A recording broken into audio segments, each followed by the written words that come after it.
부른 찬양은 주님 뜻대로 살기로 했네 라는 찬양을 편곡하여서 요즘 멜로디에 맞게 편곡한 그런 노래입니다. 근데 이 주님 뜻대로 살기로 했네, 이 찬양은 주님 뜻대로 살기로 했네, 이 찬양은 사실은 우리나라 찬양이 아닙니다.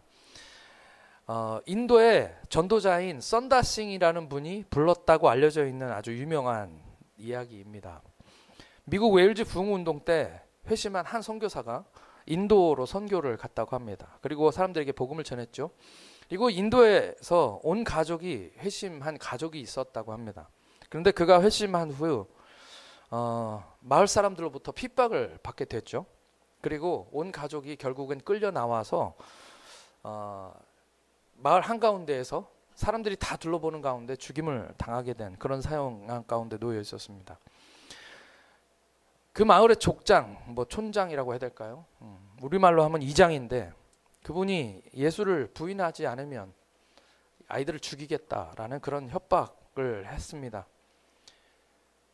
이 간증은 그 남자분, 아버지죠, 자기 가족을 죽이겠다고 협박하는 그 상황 가운데서 머릿속에 떠올랐던 찬양이 바로 이 찬양이라고 합니다. 영어로는 I have decided to follow Jesus. 나는 결정했습니다. 예수님을 따르기로 결정했습니다라는 찬양입니다. 그리고 No turning back. 나는 돌아서지 않겠습니다. 돌아서는 것은 없습니다. 라는 그런 찬양의 가사죠. 그래서 이제 그는 이 찬양이 머릿속에 떠올라서 나는 이미 예수님을 따르기로 결정했습니다. 여기서 have decided라고 되어 있잖아요. 이거는 완료잖아요. 완료. 그냥 끝난 일입니다. 이미 내가 결정해버린 일이기 때문에 난 돌이킬 수 없습니다 라는 마음 때문에 자기 앞에서 자기 자녀들 그리고 자기 부인까지 죽임을 당하는 상황에서도 끝까지 주님을 부인할 수 없었다라는 그런 이야기, 그런 노래입니다. 이런 상황을 알고 저희들이 이 찬양을 하게 되면 좀 가사가 더 특별하고 다른 것 같습니다. 그래서 우리나라 찬양은 이 뒤에다가 어떠한 시련이 와도 수많은 유혹 속에서도 나는 신실하신 주님을 따릅니다. 주님을 믿습니다. 주님만 붙들겠습니다. 라는 그런 가사를 추가했던 것 같습니다. 2절 찬양은 잘 번역된 것 같습니다. 2절, 여기는 2절하고 3절이 좀 바뀌어 있는데요. 세상 등지고 십자가 보내. 이게 간단하게 쓰여져서 그렇지 참 이게 참 깊이 있는 말인 것 같습니다. 세상 등지고. 이게 세상 등진다는 말 우리 젊은 요즘 친구들은 잘 모를 수 있겠는데요. 영어로는 The world behind me, 세상은 내 뒤에 있고 The cross before me, 십자가는 내 앞에 있습니다. 참 멋있잖아요. 내가 세상으로부터 돌아서서 세상이 내 뒤에 있고 이제 십자가가 내 앞에 있습니다 라는 그런 고백입니다.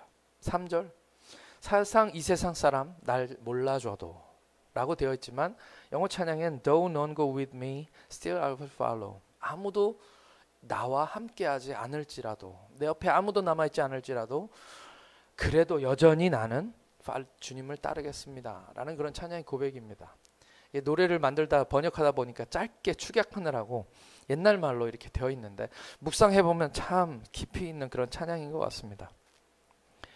주님을 따르는 것, 주님의 뜻을 따르는 것은 참 힘든 일입니다. 우리는 어떻습니까? 여러분들은 주님의 뜻을 따르는 것이 쉽습니까? 저는 참 어렵다. 주님의 뜻을 따르는 것은 참 어렵다. 그렇게 생각합니다. 하나님의 뜻은 무엇일까요? 모든 일 가운데 하나님의 뜻을 알면 참 좋겠지만 우리는 하나님의 뜻을 모를 때가 훨씬 더 많습니다. 특별히 우리 삶에서 어떤 일, 우리가 이해하지 못하는 어떤 일이 일어났을 때는 사실은 그때 우리는 똑같이 얘기합니다. 하나님, 이것이 무슨 뜻입니까? 왜 이런 일이 나에게 일어났습니까? 잘 다니던 직장에서 갑자기 어려운 일을 당하거나 또 내가 열심히 주님을 믿겠다고 잘 섬겼는데 오히려 어려움을 당하거나 심지어 어떤 선교사는 평생을 준비해서 선교하기로 다짐하고 선교지에 떠났는데 선교 여행을 하다가 안타깝게 그냥 교통사고로 목숨을 잃은 경우도 있습니다. 제가 옛날에 필리핀에 방문했을 때 한 여성 교사님이 계셨거든요. 그 여선교사님 신혼여행으로 선교사님과 함께, 남편 선교사님과 함께 필리핀에 선교하겠다고 신혼여행으로 필리핀에 가셨습니다.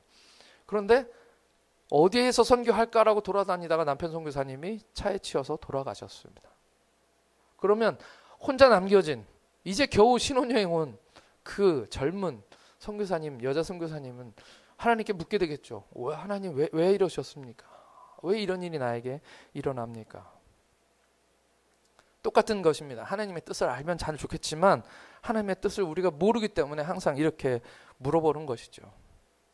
오늘 말씀은 한마디로 가장 강렬하게 우리에게 이것이 너희를 향한 하나님의 뜻이다 라고 말씀하고 있습니다. 많은 그리스도인들은 다, 우리 한국에 있는 성도들 중에는 이걸 외우시는 분들이 많습니다. 항상 기뻐하라, 쉬지 말고 기도하라, 범사에 감사하라. 이거는 그리스도 예수 안에서 너희를 향한 하나님의 뜻이다. 과연 이것만 하면 하나님의 뜻을 이루는 걸까요? 같은 데살로니가, 오늘 데살로니가 전서 5장 말씀이잖아요. 5장인데 4장 말씀에도 하나님의 뜻이 나옵니다. 4장 말씀 한번 읽어보겠습니다. 4장 3절입니다. 데살로니가 4장 3절 말씀 함께 시작. 하나님의 뜻은 이것이니 너희의 거룩함이라 곧 음란함을 버리고. 하나님이 너에게 원하시는 뜻은 이것이다. 바로 거룩함이다 라고 이야기하고 있는 것이죠. 어떤 게 그럼 하나님의 뜻입니까?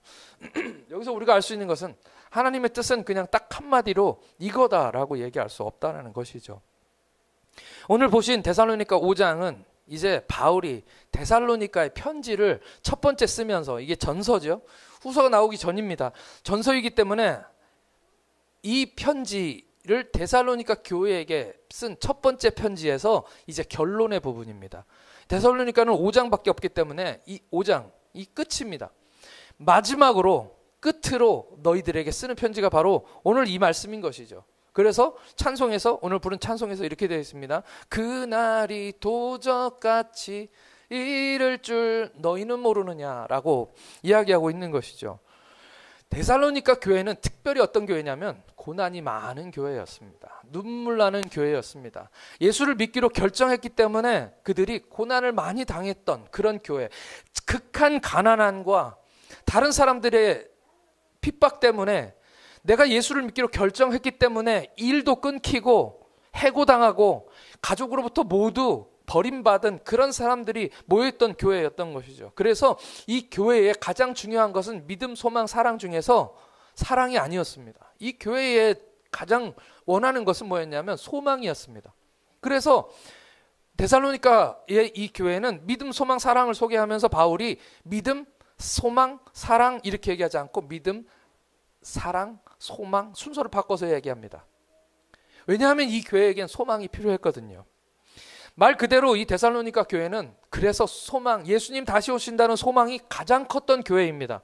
그래서 이 교회 성도들에게 주님이 재림하신다는 소망은 우리가 알고 있는 이 소망하고는 완전히 다른 것이었습니다. 너무너무 삶이 힘들어서 주님 곧 오시옵소서, 너무너무 고통스러워서 주님 곧 오시옵소서라는 소망이 이 교회 가운데 가득 있었다는 거죠. 그래서 데살로니가는 재림신앙이 가장 많이 강조된 그런 교회입니다. 그래서 바울이 5장을 시작하면서 너희들이 어느 때에 예수님이 오시느냐, 어떤 때 어느 때에 재림하시냐에 대해서 관심이 많기 때문에 계속 물어보는 거죠. 그래서 그날이 도적같이 이를 줄을 너희가 알지 않느냐라고 이야기를 시작하고 있는 것입니다. 그러면서 하는 말이 하나님 뜻대로 살자. 하나님 뜻대로 살자. 언제 오시는지 그것이 중요한 것이 아니라 언제 오셔도 우리가 하나님 뜻대로 살면 주님께로 언제든지 기쁜 마음으로, 준비된 마음으로 갈 수 있지 않겠느냐라고 지금 이렇게 부탁하고 있는 것이죠. 사실은요, 5장 오늘 16절의 말씀을 읽었지만 12절부터 나오는 이 결론의 말씀들이 사실은 다 하나님의 뜻입니다. 다 하나님의 뜻이라는 이 단어에 걸려 있는 것이죠. 근데 12절부터 15절까지는 교회나 다른 사람에 대한, 나와 다른 사람에 대한 관계에 대한 하나님의 뜻을 얘기하고 있고요. 16절부터는 이제 너와 하나님, 나와 하나님에 대해서 설명하면서 이제 16절부터 이것이 하나님의 뜻이다라고 설명하고 있는 것입니다. 우리는 이제 이것을 잘 이해할 수 있습니다. 항상 기뻐하라, 쉬지 말고 기도하라, 범사에 감사하라. 첫 번째로 나온 것은 항상 기뻐하라입니다. 항상 기뻐하시는 여러분들 되시길 축복합니다. 아멘. 여러분은 교회 나오시면 기쁘시죠? 네, 제가 강요된 질문인가요? 제가 보니까 교회 오면서 막 힘들고 슬픈 사람은 없는 것 같습니다. 교회 나오면 기쁩니다. 하나님이 우리에게 기쁨을 주시기 때문이죠. 심지어 우리 삶에 많은 어려움들과 고난이 있어도 저 문을 들어서면 우리 마음에 눈물은 나지만, 상황이 힘들어서 눈물은 나지만, 그럼에도 불구하고 하나님이 주시는 기쁨들이 우리 가운데 있습니다. 적어도 우리 교회는 다 교회 오시면 항상 기쁜 것 같습니다. 근데 문제는 뭐냐면 항상이에요. 항상. 항상이 어렵습니다. 항상 기뻐하려면 어떻게 해야 될까요? 오늘 이 말씀 간단하게 제가 말씀드리면 해답이 어디에 나와 있냐면 19절에 나와 있습니다. 19절. 항상 기뻐하려면 19절을 읽으십시오. 19절 한번 볼까요? 19절 한 절만 읽겠습니다. 시작. 네. 성령을 소멸하지 말아야 우리가 기뻐할 수 있다라는 그런 얘기죠. 이 소멸하다라는 단어는 뭐냐 하면 원어로는 불을 끄다라는 단어입니다. 불을 끄다. 그래서 영어 성경에는 do not quench라는 단어가 나오는데 이 quench라는 단어가 불을 끄다라는 단어입니다. Do not quench the spirit. 성령의 불을 끄지 말라라는 그런 말인 거죠. 불을 꺼뜨리면 기쁠 수가 없다라는 그런 말입니다. 성령의 불이 여러분 안에 타오르고 있습니까? 아멘. 아멘. 네, 교회 오면 이 성령이 뜨겁게 불타오르는 거죠. 할렐루야. 찬양할 때 우리 마음속에 기쁘고 성령이 우리 안에 있기 때문에 앉아 있을 수 없어서 일어나서 하나님을 찬양하게 됩니다. 그것이 하나님이 우리 안에 부어주신 성령이죠. 저는 여러분들 안에 성령이 불이 있다고 믿습니다. 아멘. 가끔은요 차갑게 식어질 때가 있죠. 하지만 꺼진 것은 아닙니다. 할렐루야. 그 불은 꺼지지 않는 불입니다. 하나님이 성령이 여러분들 안에 그 불로 역사하셨다면 그 불은 꺼지지 않습니다. 다만 여러 가지 삶의 문제나 여러 가지 문제 때문에 연료가 부족해서 좀 불길이 잦아들기는 하겠죠. 그렇지만 오늘 말씀 가운데서 불을 꺼뜨리지 말라라고 말씀하고 있는 것입니다. 구약의 성경을 보면 구약의 제사장들이 하지 말아야 될 것이 많은데 그 중에 하나가 뭐냐 하면 바로 불을 꺼뜨리면 안 되는 것입니다. 그 불을 계속해서 타도록 놔둬야 하는 것이죠. 네. 그래서 우리 옛날 찬양에도 있죠. Give me oil in my heart, keep me burning. 그 노래 한국말로 뭐죠? 생각이 안 난다. 그 노래 옛날 노래인데 갑자기 생각이 안 나네요. 네. 하여튼 Give me oil in my 나에게 성령의 기름을 주셔서 그것을 계속해서 타오르게 하십시오라는 그런 옛날 찬양입니다. 계속해서 성령의 불이 내 안에서 타오를 수 있도록 하나님의 성령의 오일, 기름을 부어달라라는 그런 찬양인 것이죠. 구약의 제사장들은 이 불을 절대 꺼트리면 안 됩니다. 구약 성경에 두 사람이 다른 불을 들였다가 하나님 앞에 여호와 앞에서 불이 나와서 불살라 죽임당한 사람이 있습니다. 그 사람이 누구냐면 아론의 두 아들인데요. 나답과 아비후입니다. 이 나답과 아비후는 제사장임에도 불구하고 하나님의 뜻을 잘 몰랐습니다. 그래서 불 꺼트리지 말라 했는데 불을 꺼트린 겁니다. 그래서 어떻게 했습니까? 다른 불을 들였습니다. 에이 뭐 성냥 해가지고 부싯돌 해가지고 불 켜가지고 똑같은 불인데 드리면 되지 하고 그걸 드렸는데 여호와 하나님 그가 피웠던 그 불이 자기를 불사르게 되어 죽게 되었습니다. 이 말씀은 우리에게 무엇을 말씀하고 있습니까? 하나님 앞에서 다른 불은 안 된다라는 것입니다. 우리 안에 성령의 불을 꺼트리면 안 된다는 그런 말씀인 것이죠. 내 안에 성령께서 주시는 이 기쁨은 세상이 줄 수 없는 기쁨입니다. 오직 하나님만이 줄 수 있는 기쁨입니다. 그렇기 때문에 그 불을 꺼트리면 안 된다라고 우리에게 말씀하시는 것이죠. 이 불은 어떤 불입니까? 상황과 환경에 의해서 좌우되는 그런 불이 아닙니다. 상황과 환경에서 기분 나쁘다고 이것이 작아지거나 뭐 상황이 힘들어서 내가 막 중압감 속에 놓여 있기 때문에 내 안에 있는 이 불이 꺼져가는 그런 불이 아니라는 것이죠. 이 성령이 주시는 기쁨은 아주 안정적으로 내 깊은 곳에서 솟아나오는 그런 불입니다. 잠깐 있다가 사그러지는 그런 기쁨이 아니고요. 호렙산의 떨기나무 불처럼 하나님 앞에 여호와 하나님의 그 불처럼 사그러지지 않고 타지도 않고 없어지지도 않는 그런 불이라고 우리에게 말씀하시는 것입니다. 잔잔할지라도 끝없이 솟아나고 상황과 환경이나 어려운 일이 우리에게 닥쳐도 절대 꺼지지 않는 그런 불, 그 불로부터 오는 그 기쁨이기 때문에 이 기쁨을 어느 누구도 빼앗아갈 수 없는 것입니다. 할렐루야. 옛날 찬양 또 있습니다. 제가 옛날 사람이라 자꾸 옛날 찬양. 오, 이 기쁨 주님 주신 것, 오, 이 기쁨 주님 주신 것, 오, 이 기쁨 주님 주신 것, 주께 영광 할렐루야, 주를 찬양해. 주반 찬양이. 네, 이것도 영어 찬양이에요. 뭐죠? 네, 설교에 여기 적혀지지 않은 걸 자꾸 하면 제가 까먹습니다. 이 기쁨은 쉬지 않고 솟아나는 기쁨입니다. 아멘. 이 기쁨이 여러분들한테 계속 있어서 꺼지지 않는 불과 같이 여러분들 안에서 계속 솟아나오게 되기를 예수님의 이름으로 축복합니다. 철로 역정을 보면 불이 이렇게 타고 있어요.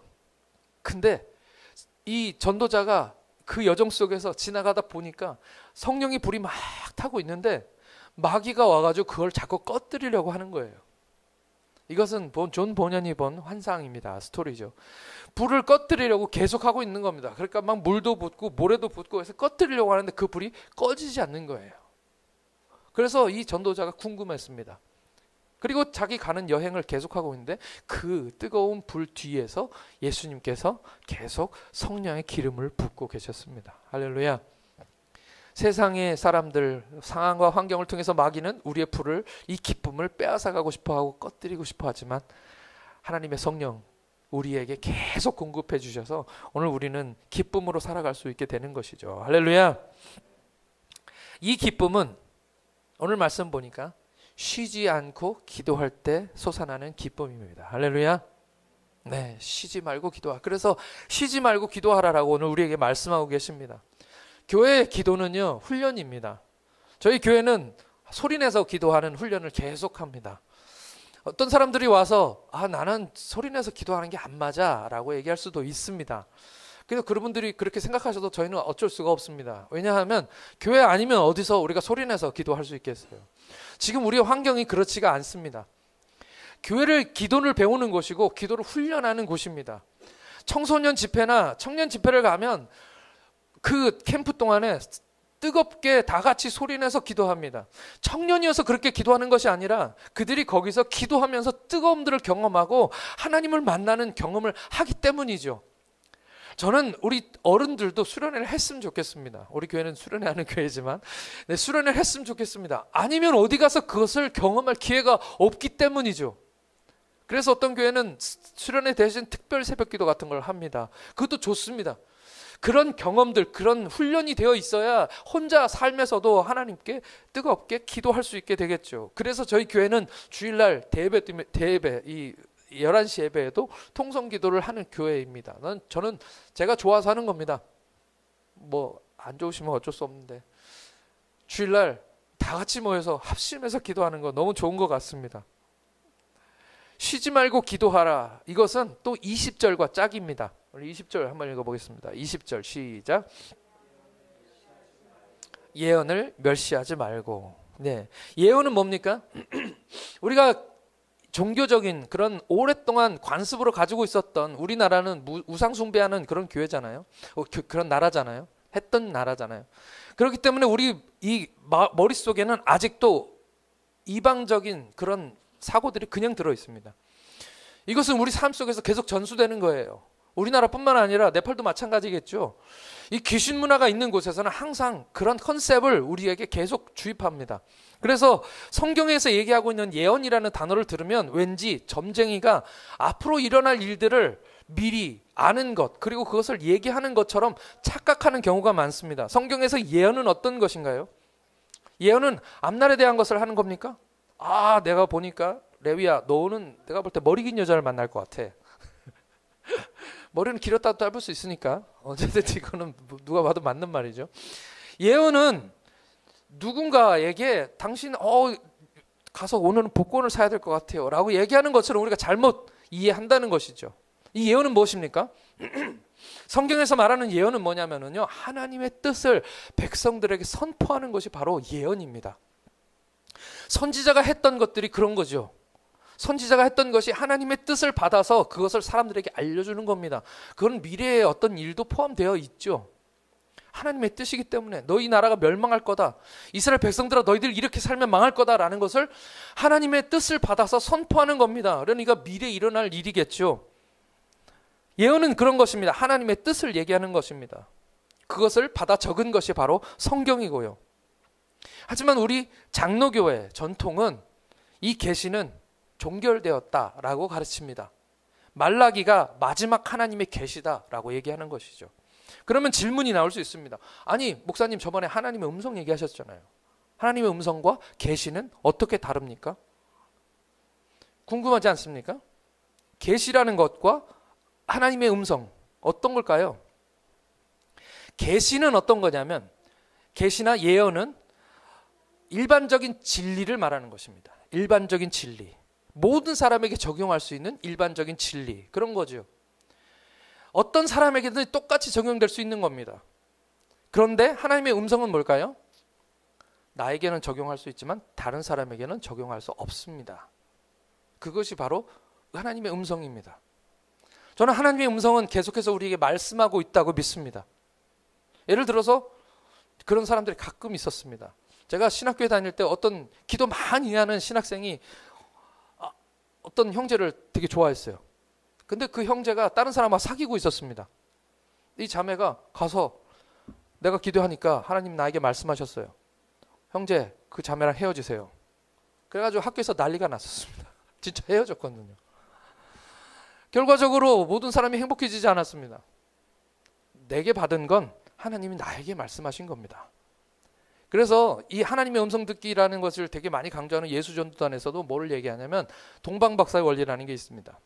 하나님 음성을 나에게 말씀하셔서 하나님 음성에 대해서 나 이렇게 얘기했어요 라고 다른 사람에게 얘기했을 때 그 사람은 뭐라고 얘기했냐면, 하나님이 이것이 하나님의 뜻이라면 나에게도 말씀하실 거예요. 제가 기도해 보겠습니다 라고 얘기하고 그렇게 가르칩니다. 저는 그게 건강하다고 믿습니다. 저도 하나님의 음성을 듣지만 맞을 때도 있고 틀릴 때도 있습니다.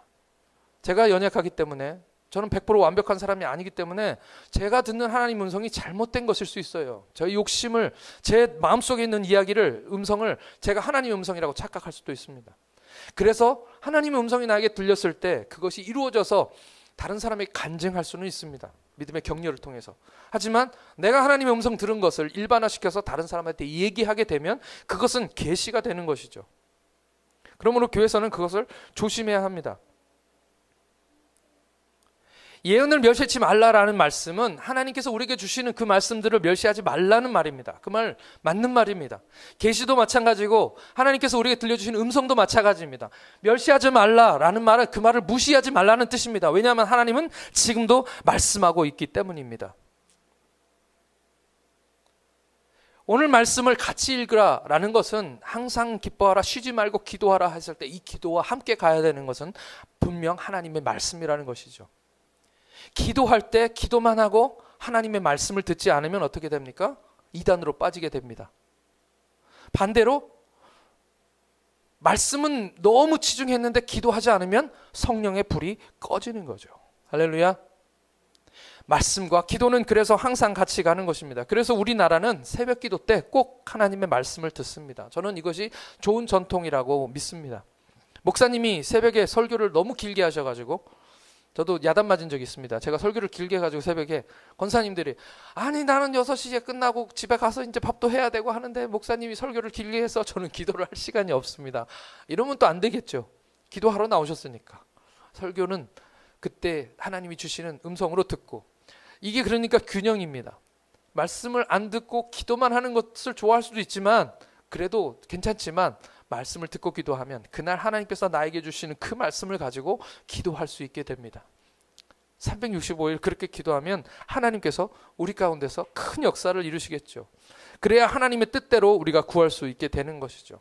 항상 기도하는 것은 무슨 뜻입니까? 하나님과 많이 교제했다는 뜻입니다. 기도는 이방 사람들이 하는 것처럼 막 다다다다다다 주님께 내가 원하는 것을 요구하는 것이 아닙니다. 기도는 교제하는 것이요. 하나님의 음성을 듣고 또 나는 하나님께 말씀을 드리고 하나님과 교제하는 것. 항상 기도한다는 뜻은 그 양을 얘기하는 것이 아니라 항상 주님과 교제한다는 뜻인 것입니다. 친밀감입니다. 에녹은 300년간 하나님과 동행했다고 성경에서 기록하고 있습니다. 그래서 하나님이 그를 데려가셨다고 말씀하고 있죠. 에녹이 300년간 하나님께 동행하셨다라는 이 말은 그가 300년 동안 쉬지 않고 기도했다는 뜻이 아닙니다. 무엇입니까? 그만큼 주님과 친밀했다는 것이죠. 할렐루야. 동행입니다. 동행. 우리말로 동행.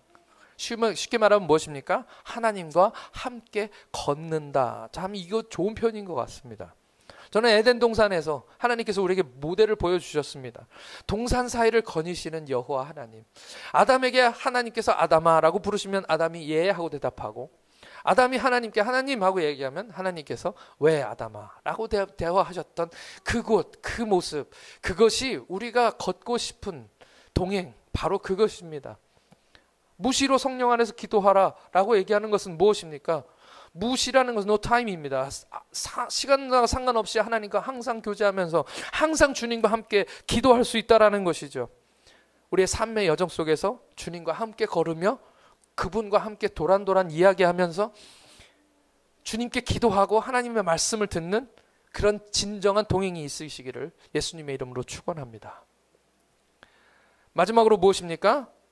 뭐죠?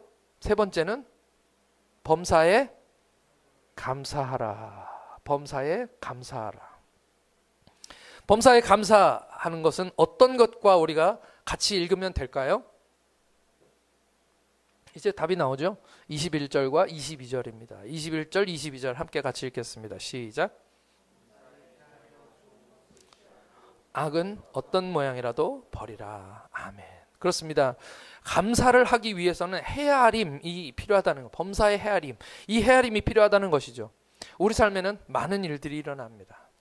우리 삶에 우리의 기쁨을 뺏어갈 만한 많은 일들이 정말 많이 일어납니다. 아무리 믿음 좋은 사람이었어도 아까 말씀드렸지만 힘든 일이 계속해서 겹치면 여러 가지 일들이 한꺼번에 우리에게 다가올 때가 많은데, 그럴 때는 뭐라고 얘기합니까? 이번에는 안 되겠다. 너무너무 힘들다 라고 얘기할 만한 일들이 우리 삶에서 일어난다는 것이죠. 그것이 인생입니다.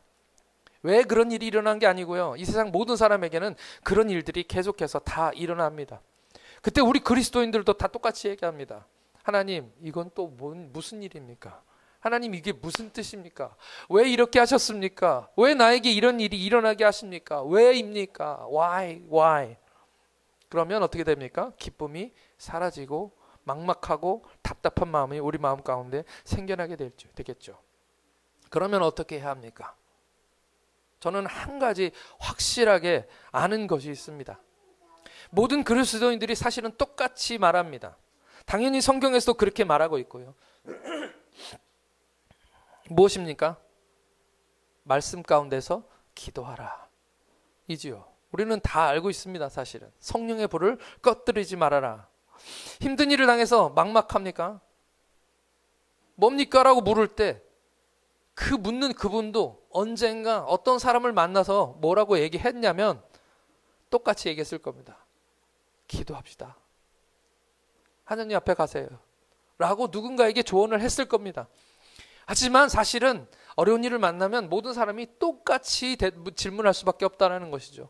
저도 이렇게 설교하고 있지만 정말 큰일 어려운 일을 만나면 똑같이 하나님께 물어봅니다. 울면서 하나님 왜 이러십니까? 나 하나님께 충성 다했고 하나님께 열심을 다했는데 예수 잘 믿으면 하나님께서 나와 함께 하신다고 약속하지 않으셨습니까? 라고 그렇게 하나님께 기도하게 되겠죠. 하지만 우리는 성경을 통해서 이 교과서적인 답을 알고 있습니다. 무엇입니까? 말씀 가운데서 기도하라. 문제가 생겼을 때 혼자 있지 말고 하나님께 나아가라는 그런 말씀이죠. 주저앉아 있으면 하나님의 뜻을 알 수 없습니다. 쉬지 않고 기도하던 그 기도, 언제나 우리가 하나님께 나아가서 힘들 때나 어려울 때나 같이 하나님께 기도하던 그 기도, 우리가 소망하며 하나님과 묻고 답했던 그 기도 때 하나님께서 그렇게 기도할 때 분명 그렇게 하나님께서 응답해 주시고 하나님의 뜻을 알려주셨었다는 것이죠. 할렐루야. 하나님을 알게 하시는 것입니다. 그것이 바로 헤아려 어떤 것이 좋은 것인지 어떤 것이 나쁜 것인지 우리에게 알게 하신다는 것이죠. 우리는 말씀 가운데서 기도하면서 하나님께서 우리에게 주신 많은 상황들 속에서 어떤 것이 선한 것인지 어떤 것이 악한 것인지, 우리말에 그런 거 있죠. 이 똥인지 된장인지 먹어봐야 아냐고. 어떤 것이 선한 것인지 악한 것인지 우리가 구별하지 못하니까, 어떤 것이 좋은 것인지 나쁜 것인지 모르니까 하나님께 왜요? 왜라고 대답하고 있는데, 하나님께 기도하면 그것을 알게 하신다는 것입니다. 할렐루야. 그 찬송가 있습니다. 고요한 바다로 저 천국 향하여 주에게 순풍 주시니 참 감사합니다. 그 찬양 가운데 3절인가 2절인가 그런 찬양이 있습니다. 큰 물결 일어나 나 쉬지 못하나 이 풍랑이 연하여서 더 빨리 갑니다. 우리 인생에서 풍랑 안 만났으면 좋겠는데 풍랑을 만났습니다. 풍랑을 만났을 때는 이게 뭔지 모르니까, 이것이 선한 것인지 악한 것인지 모르니까 우리는 우리 마음속에 왜 이런 거 주십니까? 라고 얘기하는데, 이 찬양을 지은 이 기사는 뭐라고 얘기하냐면, 결론적으로 지나와 보니까 풍랑을 만나서 더 빨리 갑니다. 목적지에 더 빨리 갑니다. 라는 걸 깨닫게 되는 것이죠. 우리 인생에서 많은 일들이 일어나는데 어떤 것이 좋은 것인지 어떤 것이 나쁜 것인지 우리는 알지 못합니다. 그래서 하나님 앞에 나가야 되는 거죠. 하나님께 기도할 때 하나님이 알려주십니다. 할렐루야. 깨닫게 하시는 것입니다. 그래서 오늘 우리에게 선한 것을, 좋은 것을 취하고 악한 것은 그 모양이라도 버리라 라고 말씀하십니다. 불평할 수 있죠. 이스라엘 백성들은 불평했습니다. 선한 것을 하나님께서 준비하시고 주셨는데 그 뒤에 선한 것이 있었음에도 불구하고 그것을 헤아리지 못하고 그것을 취하지 못하고 악한 모습으로 반응했습니다. 그들이 버려야 했던 그 악을 그들이 행했던 것이죠. 그래서 하나님이 그들에게 벌을 주셨습니다. 쉽게 말하면 good, evil, 선한 것, 악한 것 둘 중에 너희들이 기도하면 하나님이 알려주시는데, 그러면 선한 것을 취하라, 악을 버리라, 그 모양이라도 버리라라고 말씀하시는 거죠. 이것은 제 이야기가 아니고요, 수많은 목사님들이 설교를 통해서 우리에게 주셨던 말씀입니다. 여러분, 하나님의 뜻이 무엇인지 이제 아셨습니까? 하나님의 뜻 항상 기뻐하라, 쉬지 말고 기도하라, 범사에 감사하라. 이는 그리스도 예수 안에서 너를 향하신 하나님의 뜻이니라. 아멘. 우리 한국 교회는 추수감사절이 11월 16일입니다. 제가 달력을 보니까, 교회 달력을 보니까 그렇게 되어 있더라고요. 조금 늦은 시간이어서 어떤 교회는 지금 하시는 교회들도 있습니다. 그런데 저희는 11월 16일입니다. 제 아내와 이야기를 하면서 무슨 얘기를 했냐면, 추수감사주일날 추수감사 설교하는 것은 이게 무슨 의미일까라는 얘기를 제가 했었습니다. 그죠? 추수감사주일날, 오늘이 추수감사주일이에요. 근데 제가 추수감사주일 설교를 하면 의미가 별로 없죠. 왜냐하면 추수감사가 어떤 것인지 의미를 미리 알려드려야 우리가 진정한 감사로 추수감사주일날 하나님께 감사할 수 있지 않겠습니까? 그래서 저는 무슨 생각이 들었냐면, 미리 해야 되겠다. 예. 정말 감사가 무엇인지 우리가 알아야 그날 추수감사주일날 1년에 한 번밖에 없는 그날 정말 하나님이 우리 삶에 주셨던 것으로 감사할 수 있지 않겠느냐. 우리가 추수감사주일이라는 감사주일을 만들어서 지키는 이유가 뭡니까? 범사에 감사하지 못하고 살아가기 때문이죠.